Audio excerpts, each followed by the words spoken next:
Overnight, from the 12th to the 13th of September 1942, Chuikov dealt with the commander of an armoured formation who had moved his headquarters from Hill 107.5 to the bank of the Volga. It's not specifically stated that it was Popov, but he's the most likely suspect since he was the only corps commander around.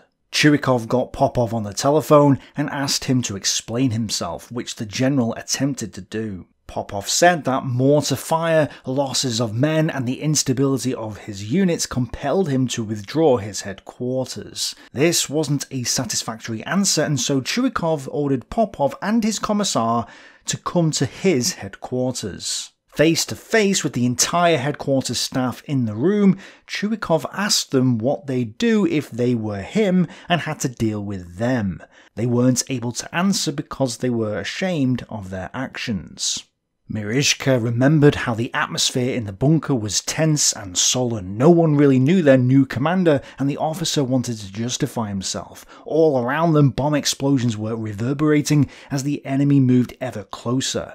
I warned them in no uncertain terms that I considered theirs an act of cowardice and would regard any similar act in the future as treachery and desertion on the field of battle. I ordered them to have their command post back on Hill 107.5 by 4 AM. Mirishka says that Chuikov pointed to the map and said, "Here is my HQ on this side of the river, 800 meters from the Germans. Here is the position you will occupy 500 meters from the Germans." Jones says that everyone in the bunker suddenly understood the message, that they were all in this together and that they had to pull together in order to survive. Word of this meeting spread throughout the entire army, boosting the morale of the soldiers. Thus, by 4 AM, Popov was back in command of his unit to the west of the city. This was good because at 04:45 hours on the 13th of September 1942, the first German assault on the city of Stalingrad began. This is usually where all the books start their accounts about the Battle of Stalingrad, having skipped everything we've seen so far in this series. Which means that after 18 episodes talking about the Battle of Stalingrad, with just over 12 hours of content and 99,714 words at the end of this sentence, we have finally reached the beginning. So, with the intro out of the way, let's get on with it, shall we? The Germans proceeded their assault with an intense artillery bombardment and heavy air strikes, during which they dropped at least 856 incendiary bombs on the city, reportedly killing more than 300 civilians. A mass of StuGs came over us, and after their attack, one could not believe that even a mouse was left alive. The German bombardment was destructive, but because they didn't know where the Soviet positions were, it didn't do a lot of damage to their formations. The Luftwaffe also failed to attack the ferries crossing the Volga, allowing more supplies to slip into the city. The Soviets responded with heavy artillery and Katyusha rocket fire from the eastern bank of the Volga, but because they also didn't know where the enemy positions were, this fire support wasn't particularly focused. They did disrupt the German artillery though, and their fire was enough to slow the German advance. The aim of Zeilitz's 51st Army Corps was to march eastwards into Stalingrad with Wuttmann's 295th and Hartmann's 71st Infantry Divisions to move through the Red October village, Mamayev Kurgan, and the heights above the city centre. Yenika's 389th Infantry Division would push east as well, putting pressure on the base of the Orlovka salient. The ultimate aim of Zeilitz's corps was to break through to the Volga and split 62nd Army in half. Further south, Kemp's 48th Panzer Corps, with Broik's 24th Panzer, Pfeiffer's 94th Infantry, and Framery's 29th Motorized Divisions, aimed to move east, then north, through the southern parts of Stalingrad. The initial objectives were the clearance of the Minina, Yelshanka and Koporoznoye suburbs, and the taking of Stalingrad's southern train station. So, how did this plan work out? Well, a fierce battle took place in the north, with Yenika's 389th Infantry Division inching forwards before being stopped by Andruseyenko's forces after taking parts of the railway line. Despite going almost nowhere, they lost 28 men killed and took 164 wounded, which shows just how much resistance Andrusienko was putting up against them. In heavy fighting, Wuttmann's 295th Infantry Division captured 2 hills in the area from the 23rd Tank Corps and the 112th Rifle Division's 524th Composite Regiment, now the size of a weak battalion, and compelled the Soviets to fall back towards the workers' villages. The 6th Army's diary describes the Soviet resistance as extremely stubborn, noting heavy Soviet artillery and mortars, some units fighting to the last man, plus counterattacks by others. Again, 295th Infantry Division suffered heavily, with 50 men killed, 234 wounded, and 2 missing. The Soviets managed this whilst suffering from the German artillery and from hunger. One account from the 112th Rifle Division reported that the troops had no field kitchen and had to boil the meat cut from a dead horse in order to feed themselves. Batrakov's 38th Motorized Rifle Brigade, 6th Tank Brigade, the 42nd Naval Rifle Brigade, and the Northern Regiment of Afanasiev's 244th Rifle Division were hit by Hartmann's 71st Infantry Division, which pushed them all back. The main focus, though, of the German attack was in the 194th Infantry Regiment's sector, which advanced along the railway line towards the Stalingrad airfield area, with the 518th Infantry Regiment of Wuttmann's division moving into the airfield itself to the north. In the process, the 38th Motorized Rifle Brigade was shattered. It had started the day with 1,500 men and ended it with 1,100. The 6th Tank Brigade also lost 13 of its tanks and was down to just 6 by the end of the day, although one source says it was down to 3. It does appear, though, that the 211th and 191st Infantry Regiments only made slight gains against the 42nd Naval Rifle Brigade and the Northern Regiments of the 244th Rifle Division, which 51st Army Corps reported on the next day were buttressed by armoured cupolas and tank turrets. But clearly, Zeilitz's offensive had brought the Soviet line ahead of them to the brink of collapse. This is the line at the start of the day, and this is the line at the end of the day. It's fair to say that they had moved a significant distance in the centre. Further south, though, Kemp's forces made only minor gains, as stubborn Soviet opposition blunted the 24th Panzer Division and 94th Infantry Division's progress. The north wing of the 24th Panzer Division had advanced only around 100 metres before getting pinned down in front of a line of bunkers, suffering 26 men killed in action and 84 wounded as a result. 94th Infantry Division just about reached the western outskirts of Minina and Yelshanka, but suffered 66 men killed and 183 men wounded, going a distance that was just a few metres. Fremery's 29th Motorized Division managed to capture the area southwest of Yelshanka from the 131st Rifle Division, but they lost 30 men killed and 85 men wounded doing so. Overall, Kemp's men went almost nowhere, which is a testament to the determination of the Soviet defenders at this stage. Somewhere in this area was a Soviet nurse who described how her political officer and several signallers were killed by German artillery. Shortly afterwards, the Germans started throwing grenades into her dugout. I could hear the German voices around the dugout. I was afraid the Germans would rape me. I pulled out my revolver and put the muzzle to my temple. I could already feel the touch of the steel when I realised that it was preposterous for a strong, healthy person to end their own life. I put my revolver back in its holster. Then a German officer jumped into the dugout. He started picking up map cases, weapons and compasses. When he spotted me, his eyes widened. Vipe, woman, he said, and made a grab at my chest. I pushed his hands away. Vipe, I said, and told him to stop touching me. I took off my map case and handed over my revolver. He was especially pleased with the map case. That evening, though, Kempf received the audience of a new officer, General Major Arno von Lenski, who had been the commander of a school for armoured and motorised units in Kremnitz. Lenski was the new replacement commander for the 24th Panzer Division, since Hauenschelt had been wounded and Broik had only been given temporary command. Interestingly, I was told that the OKW had scheduled 24th Panzer Division to be pulled out of the fighting around Stalingrad as soon as possible, and together with a motorised division be employed in the advance on Baku.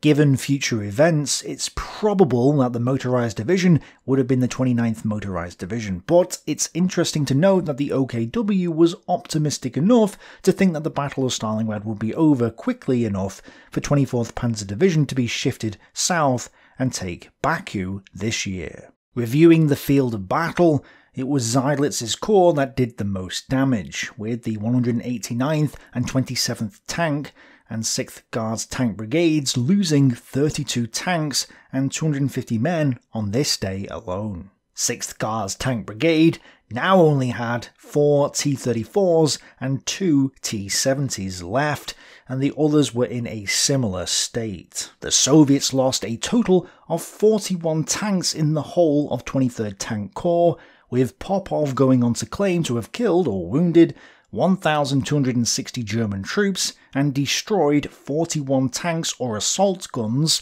which is a wildly exaggerated claim. The 295th Infantry Division that it faced only lost 286 men on this day, and the 6th Army reported that Seydlitz still had 26 StuGs in operation by the end of the day. It's not clear how many StuGs they lost, but it was something like 2 or 3 permanent losses, with a few more taken out but repairable, not 41.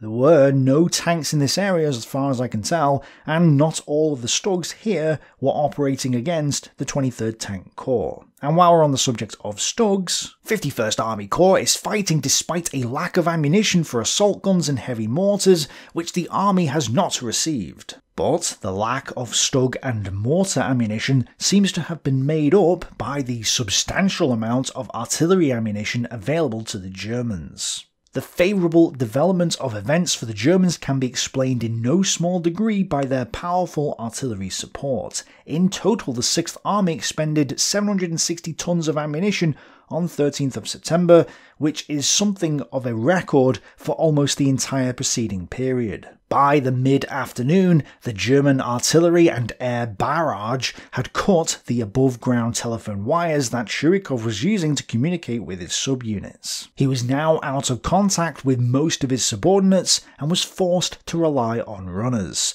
This failure in communications so frustrated Chuikov that he lashed out at who he thought was the communications officer. There was an NKVD officer, Konstantin Danilin, passing through the HQ.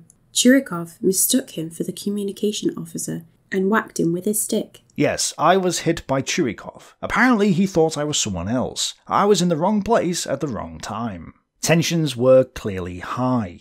Having only just taken up command of the army, Chuikov seems to have been surprised by how weak his units were, with Krylov describing that the divisions that appeared on their maps and reports weren't really divisions but mere shadows of their former selves. Despite this, Yeremenko now decided to order Chuikov to conduct a counterattack along with Shumilov against the Germans. Neither Chuikov nor Shumilov had the forces to mount the counterattack that Yeremenko was proposing, and Falk says that Shumilov may not have even attacked at all, but orders were orders, and so Chuikov started making preparations. That evening, Chuikov ordered that his counterattack was to begin at 0330 hours on the 14th of September, with the aim being to throw back 51st Army Corps' penetration in the centre of the city. The units to take part were the 38th Motorised Rifle Brigade, the 272nd NKVD Regiment, which was moved up from the reserve,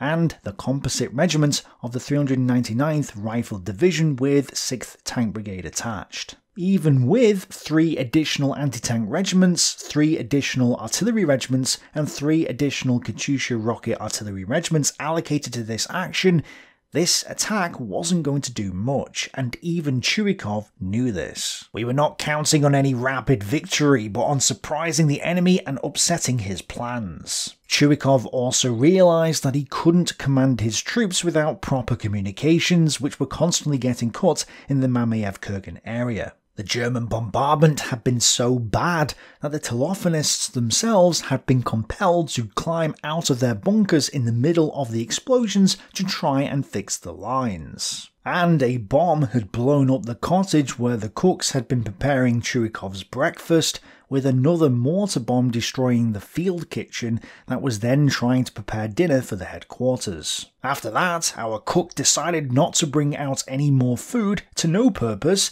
and simply left us to go hungry. Unable to stomach this situation anymore, Chuikov decided to move his headquarters overnight to the Tsaritsa bunker, which was located near the Tsaritsa Balka and the central landing stage. It's worth noting that Yeremenko had given the army permission to move its headquarters a few days before, so this technically wasn't a violation of Order Number 227. This bunker was much better than Krylov's dirt dugout, and had a roof that was over 10 yards thick, which would provide Chuikov more protection. However, on his way there that evening, his vehicle became tangled in telephone wires and was brought to a halt. It took a few minutes to sort the situation out, and bombs started exploding around them. Nobody was hurt, but I am counting this as another near-death experience for Chuikov, bringing the total to 9. Chuikov had survived again, but would his luck continue? Considering that the struggle for Stalingrad would become ferocious, you might assume that the Soviets had turned the city into some sort of fortress city. They had constructed defence lines, so maybe they did the same in the city as well, right? Well, on the 13th of September, Major General Knyazev reported that only 25% of the defence works in Stalingrad had been completed. There were no anti-tank ditches, and the anti-tank defences as a whole were lacking. Most barricades that needed to be erected hadn't been, and mines also needed to be laid. And Chuikov himself reported that those barricades that were erected could be knocked over easily with the bumper of a lorry. So Stalingrad certainly couldn't be considered a fortress city, which may have contributed to Halder's impression that the city would fall in 10 days. With the city certain to fall soon, on the 13th of September, Hitler issued new instructions to address the problems at Stalingrad. One of these instructions was that, if the Soviet defences north of Stalingrad weakened suddenly, German forces should attack northwards with 14th Panzer and 8th Army Corps and defeat the enemy. This plan was codenamed Operation Autumn Crocus. After this, Army Group B was also ordered to launch an immediate pursuit to the east, and this was to be done by Hoth's 4th Panzer Army, which wouldn't have 48th Panzer Corps unless Stalingrad fell, meaning that Hoth would only have one weak Panzer Division, the 14th, and a few German and Romanian infantry divisions to get to Astrakhan. The 6th Army would get a bit of relief when Stalingrad fell, since some of the units in Stalingrad could be pulled out of it and moved to the north. But otherwise, the bridgeheads on the Don were still not seen as the priority at this point. It also shows how stretched the Axis were in this campaign. They didn't have enough units to reach the objectives that they already had, yet were being asked to go much, much further. Clearly, the order to split Army Groups A and B and send them in different directions had caused this issue, as had the logistical problems and the lack of replacements coming from Germany. Apparently, Zhukov also came to this conclusion on this day, although this is certainly debatable because the way he describes it, talking about how the Germans were fighting inside Stalingrad, which they weren't at this point, suggests that it wasn't until later that he came to this conclusion. There were some German replacements though. To the north of the city, there was now a lull in the fighting as a result of the failure of Zhukov's first Kotlebane offensive. This respite allowed the 160th Panzer Battalion time to repair a number of its panzers, and they also received a batch of new tanks as well, bringing their total tank number to 37 panzers. The 103rd Panzer Battalion would also receive 93 replacements on the next day, the 14th, which would bring the battalion back up to full strength in terms of personnel. The maintenance unit busied themselves repairing the tanks, but the supply services were failing to provide the necessary parts and engines, and so they had no choice but to take parts from some damaged panzers to keep the other ones operational. And on the Soviet side of the wire, Stalin complained, "Tens and hundreds of thousands of Soviet people are giving their lives in the fight against fascism, and Churchill is haggling over 20 Hurricanes, and those Hurricanes aren't that good, our pilots don't like them." Now it's time to address an issue I hinted at last time. According to Zhukov and Vasilevsky, the two generals spent this day working on a new plan of action. "We concentrated on the possibility of a large-scale operation that would enable us to avoid squandering our prepared and half-prepared reserves on isolated operations. In October, we should be completing the formation of the strategic reserves. By that time, our industry would have substantially increased its output of the latest types of aircraft and of ammunition for the artillery." According to Zhukov, when they met with Stalin, they presented him with their concept for a new counter-offensive. They recommended that no action should be taken until October, but that the Red Army continue to conduct an active defence to bleed the enemy to death. What's interesting though is this sentence in Zhukov's memoirs. "As for the specific plan of the counter-offensive, we could not, of course, work out all the details in one day, but we clearly saw that the main blows must be struck at the flanks of the Stalingrad concentration, which was covered by Romanian troops." On the next page, Zhukov talks about the other Axis allies being on the flank and notes how weak they were compared to the German formations. Which is true. But again, he mentions the Romanians. Well, this is incorrect because the flanks weren't covered by Romanian troops yet. There were some Romanian troops in the 4th Panzer Army, but the Romanian 3rd Army was still in the Caucasus and hadn't moved to the Don flank yet. Antonescu only asked Hitler to withdraw the Romanians from the Caucasus on the 22nd and 23rd of September, and while some Romanian units did arrive at the Don slightly earlier than that, the 3rd Romanian Army couldn't have been said to have been on the Don before late September at the earliest. There's a German map showing the very first elements of the Romanian 5th Army Corps arriving at the Don on the 13th of September. And these were the very first elements of the Romanian 3rd Army to move to the area. So, if the plan was developed as a way to smash through the Romanian lines, it couldn't have been thought up on the 13th of September because the Romanian lines hadn't formed yet. We clearly saw that the main blows must be struck at the flanks of the Stalingrad concentration, which was covered by Romanian troops. Well, he clearly didn't because there clearly weren't any Romanians there, and clearly this is the part he remembers most about the early conception of the plan because he clearly states that he clearly remembers it, which supports the idea that Zhukov's account is clearly false. Zhukov also says that they'd have enough forces to start the operation in 45 days' time. Well, again, this places the start date in late October when it actually happened in mid-November, suggesting that they only came up with the idea for the plan later. Now, as I said last episode, there's other evidence too that Zhukov didn't come up with the plan at this time. For example, Anton Jolly said that neither Zhukov nor Vasilevsky visited the Kremlin in this period, which Isayev confirms in his book. So I'm not just basing this on one slip of the pen. But it should be clear to you that this other solution business didn't happen at this time. It must have happened later than mid-September 1942. And this should make you wonder why Zhukov would say that he and Vasilevsky came up with the plan in mid-September. Was it just a slip-up in his memoirs? Was it something else? We'll find out later. For now, all we need to know is that the only counter-offensive on the books was the next Kotlebane offensive, plus Chuikov's counterattack in the city of Stalingrad itself. Let's see how he does. At 03:30 hours on the 14th of September 1942, Chuikov launched his counterattack as ordered by Yeremenko. But Makov's 38th Motorized Rifle Brigade, the 272nd Regiment of 10th NKVD Division, and the Composite Regiment of 399th Rifle Division, with 6th Tank Brigade attached, had been reinforced with a bunch of extra anti-tank and artillery units.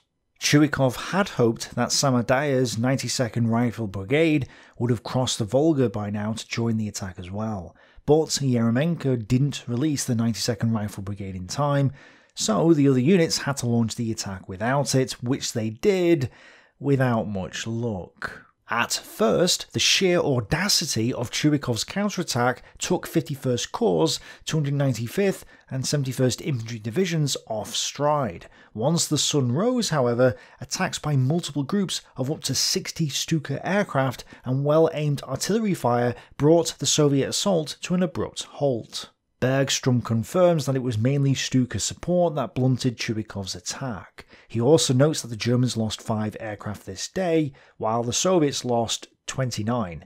One of the German planes that came down was rammed by a Soviet Yak-1, yet the Soviet pilot managed to survive and later posed for a picture beside the wreckage of the German fighter. As Chuikov's attack failed, in the south, the 2 southern divisions of Kemp's 48th Panzer Corps moved into the city. At first, the 29th Motorcycle Battalion and the 15th Infantry Regiment of 29th Motorized Division advanced in the southern part of the city, with the 276th Infantry Regiment on their northern flank, the 267th above that, and the 274th closer to Minina. The Motorcycle Battalion was the first to reach the Volga, but was followed by the spearheads of 15th Motorized Regiment a few hours later. However, the main part of the regiment became embroiled in a fight with Dubiansky's 35th Guards Rifle Division, and so the spearheads became cut off for a while.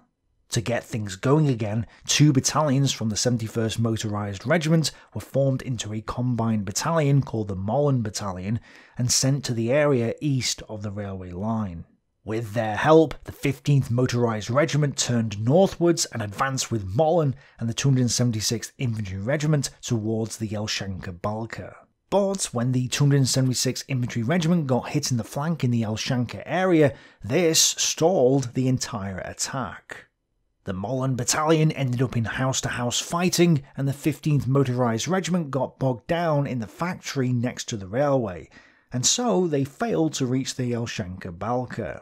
Fremery therefore sent the 7 Panzers of 129th Panzer Battalion to assist the 276th Infantry Regiment, hoping to get the advance going again. At 1800 hours, Kuparosnaya was still being mopped up while fighting raged in the factory. The factory was only declared enemy-free at 0600 hours the following morning.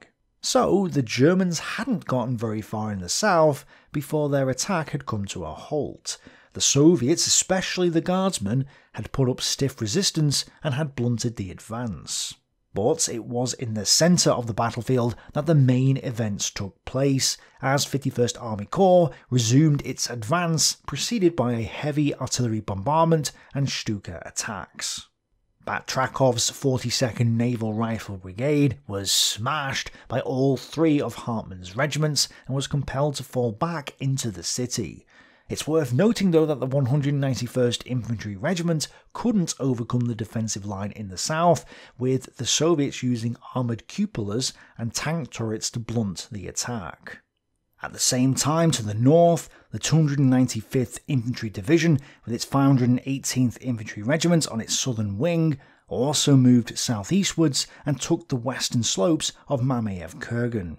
In the book Stalingrad, How the Red Army Triumphed, which is a great book, highly recommended, Jones explains that Chuikov had ordered that all Soviet heavy artillery be shipped to the east bank of the Volga. This makes sense because they were struggling to ship supplies across the Volga anyway, and artillery can just as easily fire from the east bank as it can from the west bank. So in that sense, there's no issue. The problem is that the soldiers saw the withdrawal of the artillery and mistakenly believed that the army was about to pull out of the city. When our troops saw the artillery being shipped to the far bank of the Volga, everyone took this as a sign that Stalingrad was about to be abandoned. This terrible moment has been exercised in our history books, no one talks about it, but removing the artillery triggered an alarming collapse in morale. Jones then states that Chuikov gave orders for a counterattack to be made on Mamayev Kurgan, but that his orders were ignored. Worse, panicked soldiers abandoned their posts and fled. This perhaps explains why the 269th Regiment of the 10th NKVD Division failed to do its job and collapsed back under the pressure. Looking at the official reports, Isayev is unable to explain why this unit and others fell back, but perhaps the drop in morale brought on by the withdrawal of the artillery would explain this.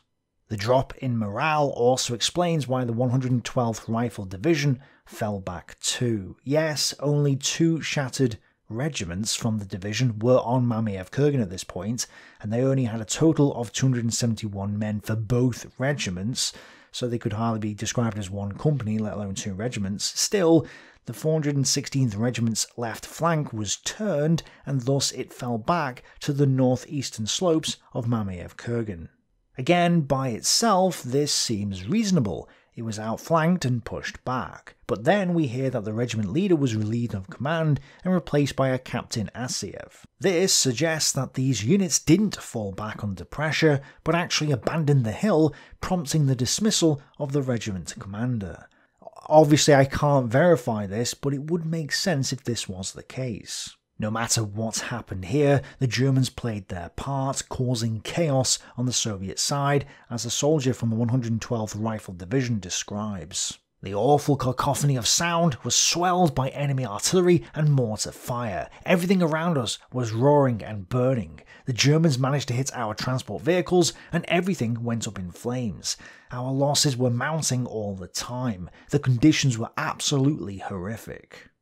A shell exploded next to Fortov, who was carried off the field of battle wounded. Worse, the news of the loss of Mamayev Kurgan caused a massive drop in Soviet morale, in addition to that felt by the withdrawal of the artillery. When the Germans took control of the Kurgan, panic broke out amongst our soldiers. It spread to unit after unit. We found ourselves losing control of the army. With the 112th Rifle Division and the 269th Regiment of the 10th NKVD Division falling back, this allowed the 194th Infantry Regiment to advance into the city streets and then rapidly strike towards the Volga. When the soldiers reached the city outskirts and disappeared between the wooden houses and gardens, a real inferno from salvos of Stalin organ rockets caused the whole suburban settlement to disappear in a wall of fire and smoke. Nonetheless, the Germans moved quickly through the streets, facing little resistance, although casualties began to mount. Lone snipers took potshots at them from multi-story buildings, and Soviet artillery took its toll. And because the resistance in other areas wasn't that great, the 2 battalions of 194th Infantry Regiment were given a company of StuGs as backup. I, with my strong will, impulse and daring, wanted to reach the Volga and maintain the combat momentum. Soon I was at the lead element, which had just entered the residential area. I was able to establish that enemy resistance was weak, and it seemed the same further on. Wooster was ordered to follow up behind the infantry and set up an observation post as a forward artillery observer. His unit set up on the outskirts of the city, along with the rest of the artillery regiment, as he moved through the airfield and then into the suburbs. The buildings were more or less abandoned, although a few women rushed to leave the city with their children in tow. Katyusha rockets blasted them several times, and they lay out in the street under the hail. Without cover on the road, we lay amongst them, but still nothing happened to us. Because the propulsion charge was mounted in the tip of the rocket, the fragmentation effect of the actual explosive charge was directed upwards in a cone-shaped way and did not spray shrapnel along the ground, as is the case with normal artillery rounds when equipped with impact fuses. Even so, their overall impact still terrified us, even though they were less dangerous than they first appeared. We actually got quite used to them. Worcester spent the night in this building here, which was a bathhouse that had a concrete roof and was being used as a makeshift hospital when Worcester first entered it. The roof was impervious to Katyusha fire, making them feel quite safe, for now. Further east, the 194th Infantry Regiment made decent progress against little resistance. My estimation of the enemy turned out to be right, so I was in good spirits, for there was no significant resistance and only occasional artillery fire from the other side of the Volga. Finally, we reached the railway station. The Germans managed to seize Stalingrad's central railway station at 2 PM, and the German reconnaissance battalion reached the fallen fighters' square, where they were fired upon by the staff from 62nd Army's headquarters unit. Chuikov describes this action by saying that drunken German infantry jumped down from their lorries and started dancing in the street, thinking that they'd won the city. This vision might be true. The 71st Infantry Division wasn't a motorised unit, but the reconnaissance battalion may have had some trucks and armoured personnel carriers, so this could have happened. Either way though, this advance was rapid, and it certainly looked as though the city was about to fall. Even just looking at the map, this is clearly a disaster for the Soviets. There's no doubt that Chuikov was caught by surprise by 71st Infantry Division's rapid advance. He now scrambled to find anything to plug the gap and stop the Germans from reaching the Volga, or his command post, which was just 800 meters away from the German lines. Apparently, at this time, one of the German vehicles drove towards one of the bridges over the Zaritsa Balka, but was destroyed by a mine. If the Soviets didn't stop them soon, 62nd Army's headquarters could be overrun, and Chuikov himself might be captured. That's why they had no choice but to throw everything they had left at the Germans. Then, all of a sudden, everyone stopped and took cover. Something unexpected happened. There was confusion. Then the sight of T-34s crossing to and fro, the mortars, machine guns, and enemy artillery observers disembarked and marked the beginning of the end. Chuikov had thrown Kopka's 6th Tank Brigade into the fight, and its T-34s went head-to-head with several German StuGs. In the end, the Soviets claimed to have knocked out 6 German assault guns. It's not clear if they did or not, but they ended the day with just 3 T-34s left.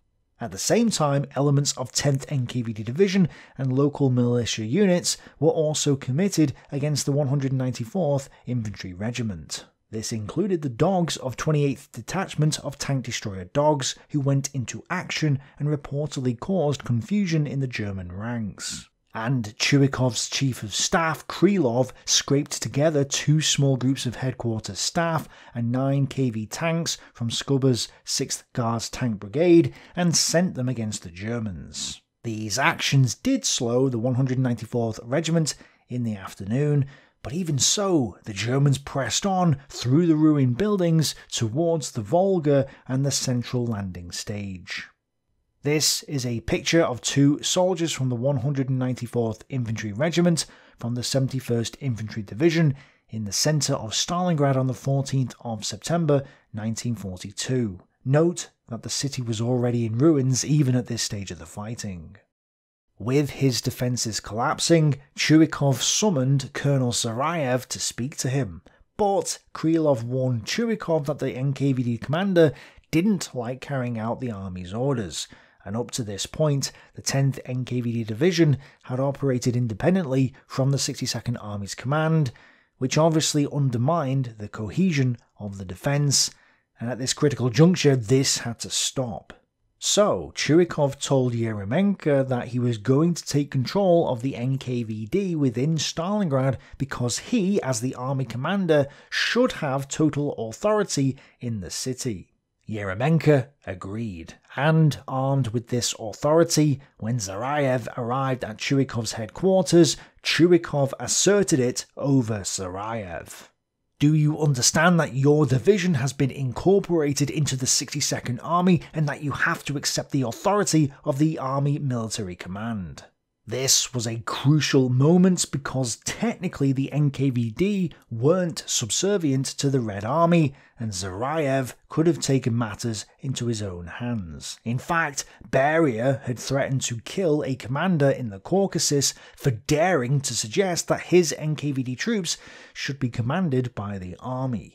This is perhaps why Zarayev started to grumble to Chuikov about having to take orders from him, at which point Chuikov threatened the NKVD commander with a reprimand. Do you want me to telephone the front military council to clarify the position? Zarayev didn't, realizing that the Kremlin didn't have his back, and Zarayev submitted to Chuikov. I understand. I am now a soldier of the 62nd Army. Chuikov therefore ordered the leader of the 10th NKVD Division and other local militia units to get away from the front line and start selecting solid buildings in the city centre to fortify. The idea behind this was so that the policemen didn't get in the way of the regular army units, allowing them to fight and to build up a stronger defence in depth. Obviously this would take time to implement, so NKVD units continue to fight on the front lines for now. But Zarayev was ordered to start placing 50 to 100 men in each strongpoint with a commissar in charge of each group. And this Zarayev started to do. Kopka then came in to see Chuikov and reported that his last tanks had been immobilized. He still had 100 men though, armed with submachine guns and pistols, so Chuikov ordered him to defend the central landing stage. In this desperate situation, Chuikov learned that the commander of the 1345th Rifle Regiment of the 399th Rifle Division, a Major Zhukov, and his commissar, Raspopov, had abandoned their regiment and fled. This was unacceptable, so Chuikov ordered them to be shot in front of their troops as a way of instilling fear and discipline in his men. He clearly couldn't afford for his officers to abandon their units at such a critical time during the battle. Chuikov also met Lopatin, who was thoroughly depressed by this point and who thought the situation was hopeless. Chuikov told him to leave. His feeling of depression had undoubtedly communicated itself to his subordinates, of which fact I was soon convinced when, on the pretext of illness, 3 of my deputies for artillery, tanks and army engineering left for the opposite bank of the Volga. It's understandable why Lopatin thought the situation was hopeless though. The Germans were almost at the Volga and had almost cut the 62nd Army in 2. There was almost nothing left to stop them, although that didn't stop the Soviets trying. Worse, it seems that the 62nd Army was running out of ammunition. Not enough was getting shipped across the Volga, and they only had enough for another day's fighting.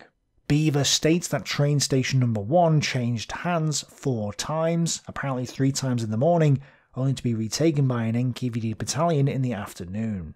Colonel Adam recalls that the train station changed hands 5 times, and Glantz confirms this by reporting that the government buildings, train station number 1 and Red Square, changed hands at least 5 times throughout the 14th of September. Whatever the number, in the end, the Soviets couldn't stop the German infantry supported by StuGs, who continued to advance towards the Volga that afternoon. And at 15:15 hours, Hinderlang's 1st Battalion captured the houses of engineering specialists and nearby buildings. Then, under cover of the buildings, a mortar company was deployed, machine gun nests were dug in, and artillery spotters were set up on the upper floors. They were literally a few meters away from the Volga and could see the water, and all that stood in their way were a handful of men from the 79th Border Guards Regiment and 115 cadets who were hanging on by their fingernails. Nearby, Münch's 3rd Battalion was getting closer to the Volga as well. So eager were they to reach the river that they apparently started shouting, "The Russians will drown in the Volga." Captain Gerhard Mensch personally led the 3rd Battalion, 194th Infantry Regiment as it tried to cross several city blocks and gain the riverfront. Mensch thought their chances of reaching the Volga before nightfall were excellent. With the Germans on the bank overlooking the Volga, the situation was critical for the Soviet 62nd Army. The fate of Stalingrad now hung in the balance. The question is, though, how on earth could Chuikov stop the Germans? We'll find out next time. Thanks for watching. Bye for now.